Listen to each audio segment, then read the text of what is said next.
Good evening to all of you. तो आज हम बीएस नेगी में एक चैप्टर स्टार्ट करेंगे, उत्तराखंड राज्य लोक संस्कृति। ये चैप्टर हमारे लिए बहुत इंपॉर्टेंट एक चैप्टर रहेगा। तो इसके हम आज कुछ टॉपिक्स को कवर करेंगे। तो चलिए स्टार्ट करते हैं। पहाड़ी चित्रकला के विकास की तीन मुख्य शाखाएं थी। तो जो पहाड़ी चित्रकला है उसके विकास की तीन मुख्य शाखाएं थी। नंबर एक बसोहली, नंबर दो कांगड़ा, नंबर तीन गढ़वाली शैली। तो सीधे क्वेश्चन बन सकता है कि पहाड़ी चित्रकला के विकास की कौन कौन सी शाखाएं थी। तो उसकी तीन मुख्य शाखाएं थी, बसोहली शैली, कांगड़ा शैली व गढ़वाली शैली। नेक्स्ट पॉइंट, 16 से 19वीं ईस्वी तक जम्मू से लेकर गढ़वाल तक जो चित्रकला प्रचलित रही थी उसे ही पहाड़ी चित्रशैली कहते हैं। तो 16 से 19वीं ईस्वी तक जम्मू से लेके गढ़वाल तक जो चित्रकला प्रचलित हुई थी उसे ही पहाड़ी चित्रशैली कहते हैं। नेक्स्ट पॉइंट, गढ़वाली चित्रशैली पहाड़ी चित्रशैली की एक धारा है। पृथ्वीपति शाह के समय 1658 ईस्वी में शाहजहां के दो दरबारी चित्रकार तुवर श्यामदास एवं उसका पुत्र हरदास श्रीनगर पहुंचे। चित्रकार हरदास का पुत्र हीरालाल और हीरालाल के पुत्र मंगतराम हुए। तो जब हम पवार काल पढ़ते हैं वहां पे हम एक शासक पढ़ते हैं पृथ्वीपति शाह।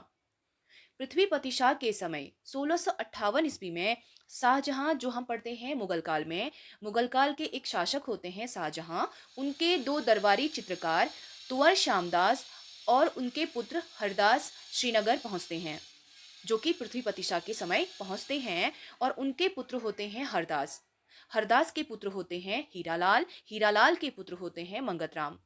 तो सीरीज आ सकता है। तो सबसे पहले तुवर श्यामदास, उनके पुत्र हैं हरदास, हरदास के पुत्र हैं हीरालाल, हीरालाल के पुत्र हैं मंगतराम और मंगतराम के पुत्र होते हैं मौलाराम। अभी हम आगे पढ़ेंगे।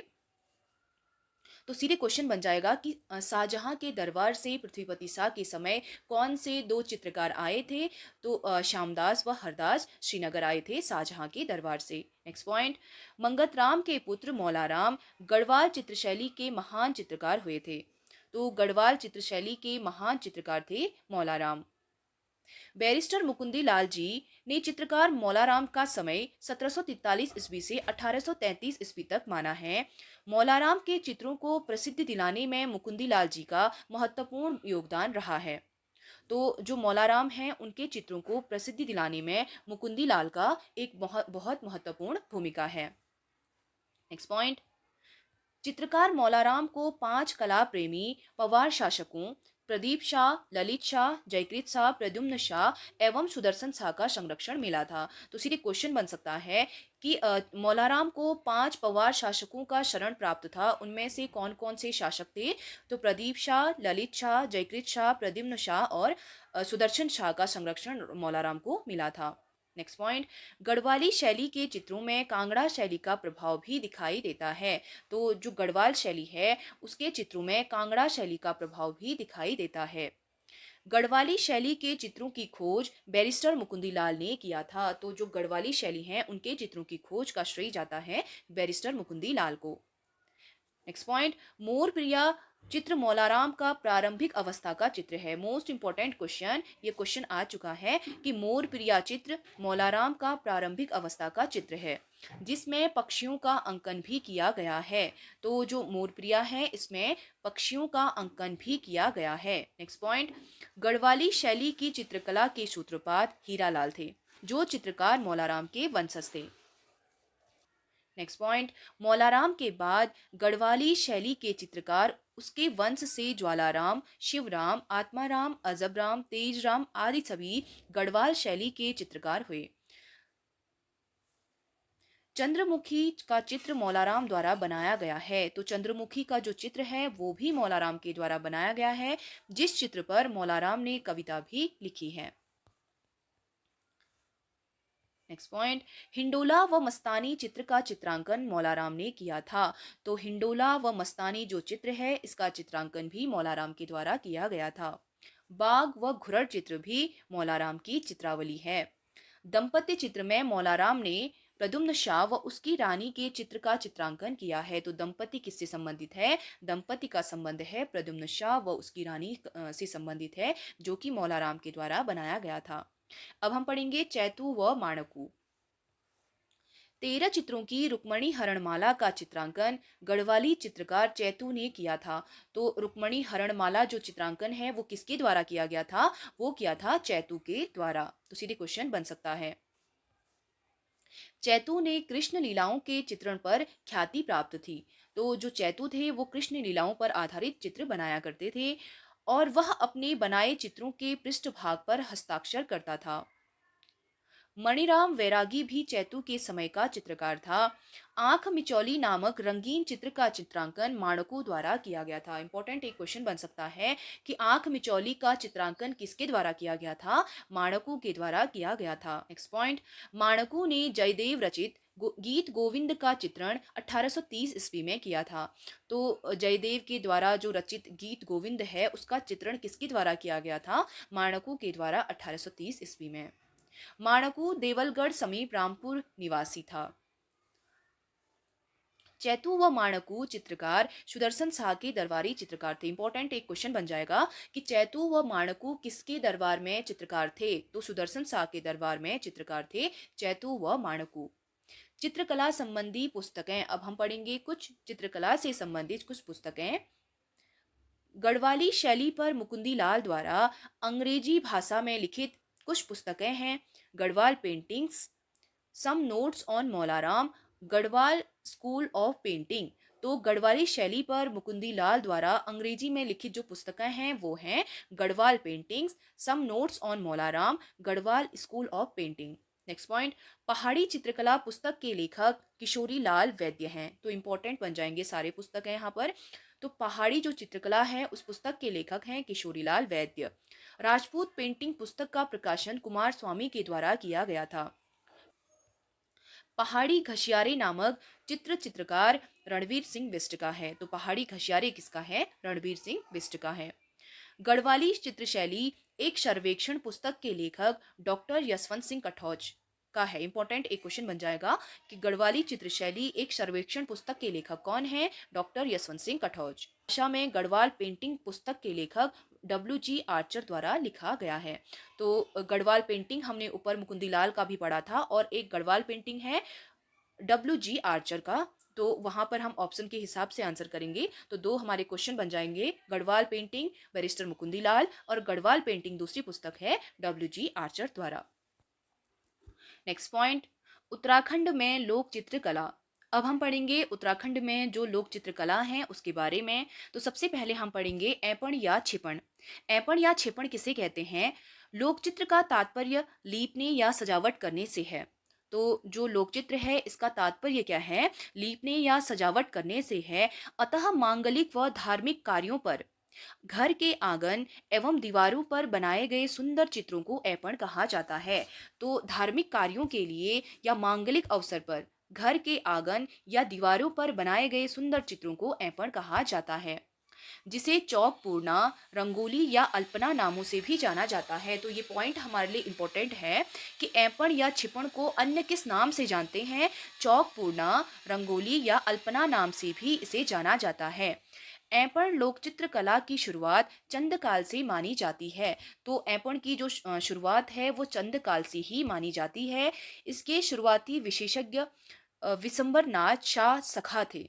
तो इसके जो शुरुआती विशेषज्ञ थे वो थे विशंभर नाथ शाह सखा थे तथा इस कला में बौद्ध व हिंदू तकनीकें समाहित हैं। तो इस कला में कौन कौन सी तकनीकें समाहित हैं? बौद्ध व हिंदू जो तकनीकें हैं वो इसमें समाहित हैं। Next point, Aipan girl of Kumaon नाम से मीनाक्षी खाती विख्यात हैं। तो ऐपण गर्ल ऑफ कुमाऊं किसे कहा जाता है? मीनाक्षी खाती को कहा जाता है। नेक्स्ट पॉइंट, ज्योति मातृका चित्र। ज्योति मातृका चित्र में विभिन्न प्रकार के रंगों से देवी देवताओं का चित्रण किया जाता है। तो ज्योति मातृका चित्र क्या है? इसमें विभिन्न प्रकार के देवी देवताओं का चित्रण किया जाता है। यह चित्र दीपावली, दशहरा, नवरात्रि आदि मांगलिक अवसरों पर बनाए जाते हैं। तो जो मांगलिक अवसर होते हैं जैसे दीपावली, दशहरा, नवरात्रि, इसमें ज्योति मातृका चित्र बनाए जाते हैं। नेक्स्ट पॉइंट, प्रकीर्ण चित्र। प्रकीर्ण चित्र में अंगुलियों या ब्रश से दरवाजों, चौराहों एवं कागज आदि पर रंगीन चित्र बनाए जाते हैं। लक्ष्मी पौचित्र में दीपावली के अवसर पर घरों के मुख्य दरवाजों पर लक्ष्मी के पद चिन्ह लगाए जाते हैं। तो लक्ष्मी पौचित्र यानी कि लक्ष्मी के पैरों के चित्र दीपावली के अवसर पर मुख्य दरवाजों पर लगाए जाते हैं। थापा चित्र किसे कहते हैं? थापा चित्र में चावल पीसकर रंगों का प्रयोग मांगलिक अवसर पर किया जाता है। तो थापा चित्र किसे बोलते हैं? जिसमें हम चावल को पीसकर रंगों का प्रयोग करके मांगलिक अवसरों पर इसका प्रयोग किया जाता है। नेक्स्ट पॉइंट, नात या टुपुक चित्र में गेरू एवं विस्वार। विस्वार का मतलब क्या होता है? चावल के आटे का घोल।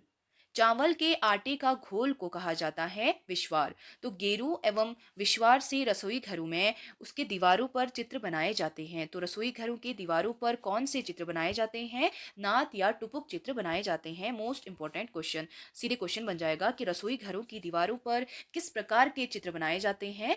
नात या टुपुक चित्र बनाए जाते हैं। और किससे बनाए जाते हैं? गेरू एवं विस्वार से। विस्वार मतलब चावल के आटे का घोल। नेक्स्ट पॉइंट, आरती की थाली में किए गए चित्रांकन को सेली कहा जाता है। तो सेली किसे बोलते हैं? आरती की थाली पर किए गए चित्रांकन को सेली कहते हैं। शुभ कार्य में बुरी आत्माओं से रक्षा के लिए बनाए गए चित्रों को शव कहा जाता है एवं मंडप पर बनाए गए चित्र को खोड़िया कहा जाता है। इंपॉर्टेंट एक क्वेश्चन बन जाएगा कि शुभ कार्य में बुरी आत्माओं से रक्षा के लिए कौन से चित्र बनाए जाते हैं? तो शो नामक चित्र बनाए जाते हैं। और मंडप पर जो चित्रकारी की जाती है उसे खोड़िया कहा जाता है। प्रवेश द्वारों पर विभिन्न रंगों से बने चित्र को मौली कहा जाता है। और प्रवेश द्वार पर जो विभिन्न रंगों से बनाए गए चित्र होते हैं उसे मौली कहते हैं। शरीर पर विभिन्न देवी देवताओं या फूल पत्ती के टैटू को गोदना या गाजे कहा जाता है। तो जो टैटू बनाया जाता है, देवी देवताओं की जो चित्र अपने शरीर पर बनाया जाता है या पत्ती, फूल और पत्ती जैसे टैटू बनाए जाते हैं, उसको कहा जाता है गोदना या गाजे। अब हम पढ़ेंगे मूर्ति शिल्पकला। मिट्टी द्वारा निर्मित देवी देवताओं के रंगीन मूर्तियों को डिकारे या डिकरा कहा जाता है। तो मिट्टी के द्वारा जो बनाए गए देवी देवताओं के रंगीन चित्र होते हैं, मूर्तियां होते हैं, उनको क्या कहा जाता है? उनको डिकारे या डिकरा कहा जाता है। लाखा मंडल में मोर पीठ पर बैठे गणेश जी की मूर्ति है। सीधे क्वेश्चन की मोर की पीठ पर बैठे गणेश जी की मूर्ति कहाँ पर है? लाखा मंडल देहरादून में स्थापित किया गया है। जागेश्वर के नटराज मंदिर में नृत्य करते शिव की मूर्ति है। नृत्य करते शिव की मूर्ति कहाँ पर है? नृत्य करते शिव की मूर्ति जागेश्वर के नटराज मंदिर में स्थित है। नृत्य करते गणेश जी की मूर्ति जोशीमठ चमोली में है। अगर क्वेश्चन आए कि मोर की पीठ पर बैठे गणेश जी की मूर्ति कहाँ पर है? लाखा मंडल में है। और नृत्य करते गणेश जी की मूर्ति कहाँ पर है? जोशीमठ चमोली में स्थित है। यह धनुषाकार मुद्रा में 8 भुजाओं से युक्त है। भगवान शिव की संहारक मूर्ति लाखा मंडल में स्थित है। तो भगवान शिव की संहारक मूर्ति कहाँ पर है? लाखा मंडल देहरादून में स्थित है। मयूरासन्न कार्तिकेय मूर्ति जोशीमठ में स्थित है। और मयूरासन्न जो कार्तिकेय है उनकी मूर्ति कहाँ पर है? उनकी मूर्ति है जोशीमठ में। द्वाराहाट के रत्नदेव मंदिर में ब्रह्मदेव की मूर्ति स्थित है। तो द्वाराहाट के जो रत्नदेव मंदिर हैं वहां पर ब्रह्मदेव की मूर्ति स्थित है। वामन भगवान विष्णु के 5वें अवतार। तो जो वामन भगवान थे वो विष्णु के 5वें अवतार थे। उनकी प्रतिमा काशीपुर यूएस नगर में स्थित है। तो वामन भगवान विष्णु के 5वें अवतार की जो मूर्ति है वो कहाँ पर है? वो है काशीपुर उधम सिंह नगर में स्थित है। कुमाऊं विश्वविद्यालय के इतिहास विभाग के हिमालयी संग्रहालय को दाड़िम खोला अल्मोड़ा उत्तराखंड से कत्यूर कालीन शिवजी के वाहन नंदी की मूर्ति प्राप्त हुई है। तो कुमाऊं विश्वविद्यालय के इतिहास विभाग के हिमालयी संग्रहालय को कहाँ से नंदी की मूर्ति प्राप्त हुई है? तो दाड़िम खोला अल्मोड़ा से नंदी की मूर्ति प्राप्त हुई है। इंपॉर्टेंट क्वेश्चन बन जाएगा। नेक्स्ट पॉइंट, उत्तराखंड राज्य की शिल्पकला। राज्य के अधिकांश जिलों में हस्तशिल्प उद्योग से लोग जुड़े हैं। तो अधिकांश जो जिले हैं राज्य के वहां पर लोग हस्तशिल्प उद्योग से जुड़े हैं। रिंगाल से मोस्टा व कंडी जैसे हस्तशिल्प बनाए जाते हैं। तो रिंगाल से क्या क्या चीजें बनाई जाती हैं? मोस्टा व कंडी नामक हस्तशिल्प बनाए जाते हैं। कंडी मतलब जो टोकरी होती है उसे, और मोस्टा मतलब होता है एक चटाई टाइप का जो रिंगाल से बनाया जाता है। नेक्स्ट पॉइंट, डाले व टोकरी हस्तशिल्प बनाने में रिंगाल का प्रयोग किया जाता है। टोकरी, सूप, कंडी, कंडी को छापड़ी भी कहा जाता है, हस्तशिल्प बनाने में बांस का प्रयोग भी किया जाता है। तो कंडी और टोकरी और सूप बनाने के लिए बांस का प्रयोग भी किया जाता है। धारचूला व मुनस्यारी कालीन उद्योग के लिए प्रसिद्ध है। तो धारचूला व मुनस्यारी कालीन उद्योग के लिए प्रसिद्ध है। अल्मोड़ा का टमटा समुदाय धातु शिल्पकला में निपुण है। तो धातु शिल्पकला में अल्मोड़ा का टमटा समुदाय निपुण है। राज्य में चमड़े का कार्य करने वालों को बाड़ी या शार्की कहा जाता है। इंपॉर्टेंट क्वेश्चन बन जाएगा कि राज्य में चमड़े का कार्य करने वालों को किस नाम से जानते हैं? बाड़ी या शार्की नाम से जाना जाता है। लोहाघाट चंपावत चर्म कार्य के लिए जाना जाता है। नेक्स्ट पॉइंट, राज्य में भीमल की लकड़ियों को कुछ समय के लिए पानी में रखने के बाद लकड़ियों से छाल निकालकर रस्सियां बनाई जाती हैं। तो जो भीमल की लकड़ी होती है उसको कुछ टाइम तक पानी में भिगाने के बाद उसकी छाल को निकालकर रस्सियां बनाई जाती हैं, जिनका प्रयोग अनेक कार्यों के लिए किया जाता है। तो चलिए आज का टॉपिक हम यहीं पे स्टॉप करते हैं, और आज मैंने जितना भी कवर किया है इसको आप एक बार अच्छे से रिवाइज कीजिएगा। तो कल हम एक नया टॉपिक स्टार्ट करेंगे, उत्तराखंड राज्य के लोकगीत।